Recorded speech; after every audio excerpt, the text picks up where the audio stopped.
Jelang Hari Raya Idul Fitri 1441 Hijriah yang tinggal beberapa hari lagi, Kapolrestabes Palembang Kombes Pol Anom Setiaji menghimbau sama warga kota Palembang supaya tidak ngelaku ke takbir keliling pada dalu lebaran sama tidak sembayang Id di masjid guna ngantisipasi penyebaran virus corona atau COVID-19. Pada lebaran kali ini, pemerintah kota Palembang menerapkan peraturan sosial berskala besar atau PSBB.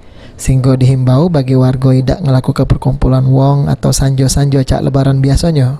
Kapolrestabes Palembang Kombes Pol Anom Setiaji di tengah PSBB sama Hari Raya Idul Fitri menambah personil pengamanan di tempat-tempat ibadah sama terus menghimbau warga supaya sembahyang Id di rumahnya masing-masing. Lebaran sesuai dengan yang pembahasan tadi dan kemarin juga sudah ada petunjuk dan tentunya beberapa aturan-aturan lain dihimbau, sekali lagi dihimbau untuk tidak melaksanakan yang sifatnya kerumunan massa, menjaga jarak physical distancing, bagian daripada protokol kesehatan.